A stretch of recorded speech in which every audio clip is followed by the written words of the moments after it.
ಗಂಭೀರವಾದ ವಿಚಾರವನ್ನು ಮಾಧ್ಯಮ ಸ್ನೇಹಿತರಿಗೆ ಚರ್ಚಿಸುವ ಮೂಲಕ ಜಿಲ್ಲೆಯ ಜನತೆಗೆ ಕೆಲವು ಇತಿಹಾಸದ ಮಾಹಿತಿಗಳನ್ನು ತಮ್ಮ ಮೂಲಕ ವಿರೋಧ ಪಕ್ಷದವರಿಗೆ ಹೇಳ್ತಕ್ಕಂಥ ಉದ್ದೇಶದಿಂದ ಈ ಮಾಧ್ಯಮ ಗೋಷ್ಠಿಯನ್ನು ನಾವೆಲ್ಲರೂ ಕೂಡ ಆಯೋಜಿಸಿದ್ದೀವಿ. ಕಳೆದ ಕೆಲವು ದಿನಗಳ ಹಿಂದೆ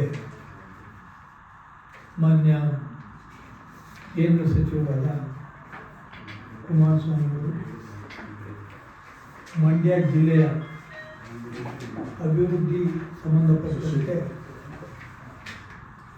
ನಮ್ಮ ಸರ್ಕಾರದ ಈ 2 ವರ್ಷಗಳ ಸಾಧನೆಯನ್ನು ಭಾಳ ಸುಳ್ಳು ಹೇಳ್ತಾ ಇದ್ದೀರಿ ನೀವು ಅನ್ನುವಂಥದ್ದನ್ನು ಹೇಳ್ತಾ ಇದ್ದಾರೆ. 10,000 ಕೋಟಿಗೂ ಹೆಚ್ಚು ಅನುದಾನವನ್ನು ಈ 2.5 ವರ್ಷಗಳಲ್ಲಿ ಮಂಡ್ಯ ಜಿಲ್ಲೆಯ ಸಮಗ್ರ ಅಭಿವೃದ್ಧಿಗೆ ವಿವಿಧ ಕ್ಷೇತ್ರಗಳಲ್ಲಿ ನಮ್ಮೆಲ್ಲ ಶಾಸಕರು ನಮ್ಮ ಸಚಿವರು ತಂದಿರ್ತಕ್ಕಂಥದ್ದನ್ನು ನಾನೆಲ್ಲೋ ನೋಡಿದೆ. ವಾಟ್ಸಪ್ಪಲ್ಲಿ ಮಾನ್ಯ ಜಿಲ್ಲಾಧಿಕಾರಿಗಳನ್ನು ವಿವಿಧ ಇಲಾಖೆಗೆ ಸಂಬಂಧಪಟ್ಟಂತೆ ಮಾಹಿತಿ ಕೇಳಿದೆ. ಇದನ್ನು ನಾವು ತುಂಬ ಸ್ವಾಗತ ಮಾಡ್ತೀವಿ. ಇದು ಜೊತೆಗೆ ಕೇವಲ ಇನ್ನು 8ರಿಂದ 10 ತಿಂಗಳೊಳಗೆ ನಾವು ಈಗಾಗಲೇ ನಿರ್ಧಾರವನ್ನು ಕೂಡ ಮಾಡಿದ್ದೀವಿ. ನಮ್ಮ ಜಿಲ್ಲೆಗೆ ವಿವಿಧ ಹಂತದಲ್ಲಿ 10,000 ಕೋಟಿಗಳ ಅನುದಾನವನ್ನು ನಮ್ಮ ಸರ್ಕಾರ ಏನು ಕೊಡಮಾಡಿದೆ 2 ವರ್ಷದಲ್ಲಿ ಅದನ್ನು ಕ್ಷೇತ್ರವಾರೇ ಮಾಹಿತಿ ಕೊಡ್ತೀವಿ. ಅದರಲ್ಲಿ ಯಾವುದೇ ರೀತಿಯಾದ ಹಿಂಜರಿಕೆ ಇಲ್ಲ, ಮತ್ತು ಸುಳ್ಳು ಹೇಳ್ತಕ್ಕಂಥ ಅವಶ್ಯಕತೆಯೂ ಇಲ್ಲ. ಬಟ್ ಇವತ್ತು ನಮ್ಮ ಪ್ರಶ್ನೆ ಏನಂದರೆ 2008ರಲ್ಲಿ ಇವರು ಸರ್ಕಾರ ರಚನೆ ಮಾಡಿದಂಥ ಸಂದರ್ಭದಲ್ಲಿ ಒಂದು ಸಲ 8,000 ಕೋಟಿ ಅಂತ ಘೋಷಣೆ ಮಾಡಿದ್ರು, ಒಂದು ಸಲ ಇಲ್ಲದೆ ಎಲ್ಲೋ ತಡೆ ಹೇಳ್ಬಿಟ್ಟವ್ರು ಅಂತಂದರು, ಅಥವಾ ಏನಾರ ಆಗಿರಲಿ. ಆ ಒಂದು 5 ವರ್ಷಗಳಲ್ಲಿ ನಮ್ಮ ಕಾಂಗ್ರೆಸ್ ಪಕ್ಷದಿಂದ 14 ತಿಂಗಳ ಕಾಲ ಮುಖ್ಯಮಂತ್ರಿ ಆಗಿದ್ದು, ಮತ್ತು ಜಿಲ್ಲೆಯ ಎಲ್ಲ ಶಾಸಕರು ಕೂಡ 7 ವಿಧಾನಸಭಾ ಕ್ಷೇತ್ರದಲ್ಲೂ ಕೂಡ JDSನ ಶಾಸಕರು ಗೆದ್ದರು. ಅವ್ರ ಸಾಧ್ಯನ ನಾವು ಕೇಳಬೇಕಲ್ವಾ? ನಮ್ಮ ಬಗ್ಗೆ ಟೀಕೆ ಮಾಡ್ತಾ ಇರ್ತಕ್ಕಂಥದ್ದು ಪ್ರಜಾಪ್ರಭುತ್ವದಲ್ಲಿ ಸರ್ವೇ ಸಾಮಾನ್ಯ. ಸಾರ್ವಜನಿಕ ಜೀವನದಲ್ಲಿ ಆಡಳಿತ ಪಕ್ಷ ವಿರೋಧ ಪಕ್ಷ ಅಂತಕ್ಕಂಥದ್ದು ಜನಪರವಾಗಿ ಕೆಲಸ ಮಾಡ್ತಾ ಇರ್ತಕ್ಕಂಥ ಸಂದರ್ಭದಲ್ಲಿ ಪರ ವಿರೋಧ ಚರ್ಚೆಗಳು ಸರ್ವೇ ಸಾಮಾನ್ಯ.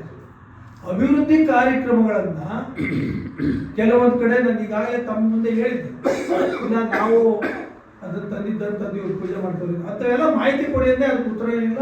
ಇರಲಿ, ಪತ್ರಿಕಾಗೋಷ್ಠಿಯಲ್ಲಿ ನಾವು ನಿಮ್ಮ ಜೊತೆ ಹಂಚ್ಕೊಳ್ತಕ್ಕಂಥ ಪ್ರಶ್ನೆ ಕೇಳ್ತಕ್ಕಂಥ ಭಾವನೆಗಳಿಗೆಲ್ಲ ಉತ್ತರನೂ ನಿರೀಕ್ಷೆ ಮಾಡೋದು ಖಂಡಿತವಾಗಿ ನಮ್ಮದು ಅಲ್ಲ ಜವಾಬ್ದಾರಿ.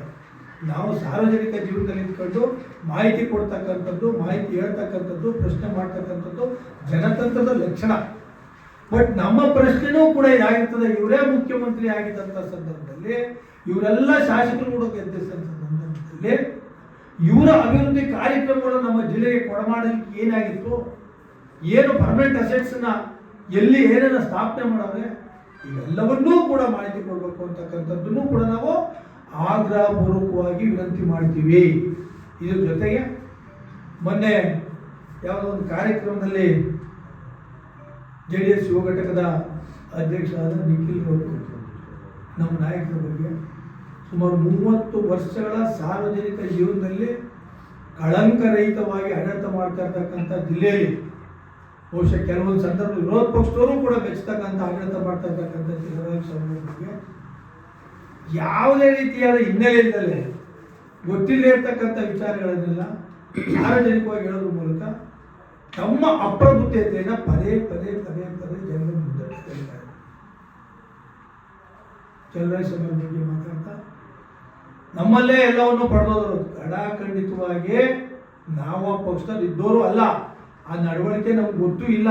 ಆದರೆ ತಿಳ್ಕೊಂಡಿರೋ ಪ್ರಕಾರ 95ರಲ್ಲಿ ಮಾನ್ಯ ನಮ್ಮ ಚಲರಾಯಸ್ವಾಮಿಯವರು ಜನತಾದಳದ ಜಿಲ್ಲಾ ಪಂಚಾಯತ್ ಮೆಂಬರ್ ಆಗ್ತವಿಂದ ಈ 2025 ಗಂಟ ಜನತಾದಳಕ್ಕೆ ಅವ್ರ ಸೇವೆ ಅಗಾಧವಾಗಿದೆ ಹೊರತು ಜನತಾದಳದಿಂದ ಅವರೇ ಹೇಳಿರೋ ಪ್ರಕಾರ, ನಾವು ಹೇಳಿಲ್ಲ, ಈ 95-99 ಅವ್ರು ಜಿಲ್ಲಾ ಪಂಚಾಯತಿ ಮೆಂಬರ್ ಆಗಿದ್ರು.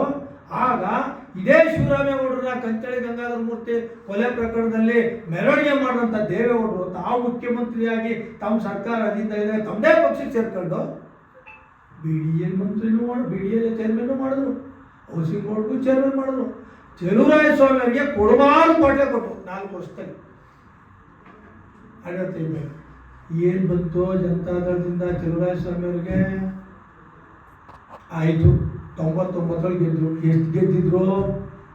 99ರಲ್ಲಿ ಇಡೀ ರಾಜ್ಯದಲ್ಲಿ, ಇಡೀ ಜಿಲ್ಲೆಯಲ್ಲಿ 10-11 ಜನತಾದಳ, 10-11 ಜನತಾದಳ.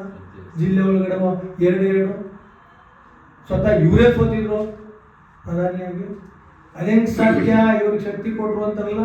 ಆಯಿತು, 2004ರಲ್ಲಿ ನಮ್ಮ ಸರ್ಕಾರದ ಬೆಂಬಲ ತಗೊಂಡು ಸರ್ಕಾರ ಮಾಡಿದ್ರು. ಅವತ್ತೊಂದು ಸಂದರ್ಭದಲ್ಲಿ ಏನಾಯಿತು ಯಾರು ಗೊತ್ತಿಲ್ಲ, ಇದೇ ಮಾನ್ಯ ಪೂಜ್ಯ ದೇವೇಗೌಡರು ಹೇಳಿದ್ರು, ಚೆಲುವರಾಯಸ್ವಾಮಿ ಅವರು ಮತ್ತೆ ಅವ್ರ ಸ್ನೇಹಿತರು ಸೇರ್ಕೊಂಡು ನನ್ನ ಮಗನ ಹಾಳು ಮಾಡ್ಬಿಟ್ರು, BJP ಜೊತೆಲಿ ಹೋಗ್ಬಿಟ್ಟು ಮುಖ್ಯಮಂತ್ರಿ ಮಾಡ್ಬಿಟ್ರು ಅಂತ ನಾವು ಹೇಳಿದ್ವಿ.